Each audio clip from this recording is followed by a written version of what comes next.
In today's video, I'm going to teach you how to auto-highlight your active Excel row. This is a really handy trick if you work with large spreadsheets and find yourself losing track of which row you're on.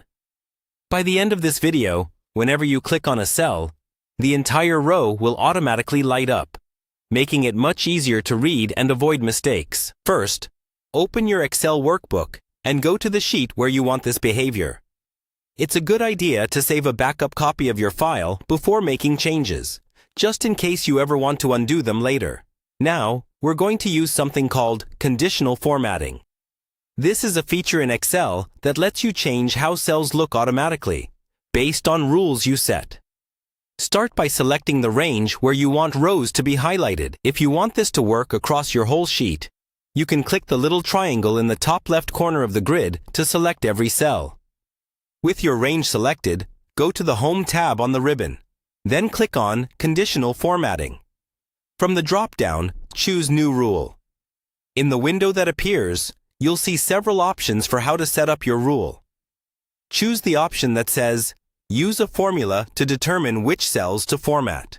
This lets us tell Excel, in our own words, when to apply the highlight. Click into the formula box and type a formula that checks the row of the active cell. A common example looks at the row of the cell. Excel is currently evaluating and compares it to the row of the cell you have selected. Once that formula is in place, click on the Format button. Here, you can choose how you want the active row to stand out. Maybe a light fill color, a slightly darker border, or a different font color. Pick something that is easy on the eyes but clearly visible, especially if you'll be staring at this sheet for a long time. When you're happy with the formatting, click OK to close the format window.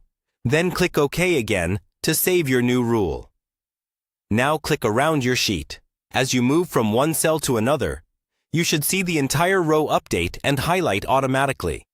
If the highlight isn't appearing where you expect, go back into Conditional Formatting, edit the rule, and double-check that the formula is correct and that the Applies to range covers all the cells you need. That's all you need to auto-highlight your active Excel row and make navigating big spreadsheets much easier.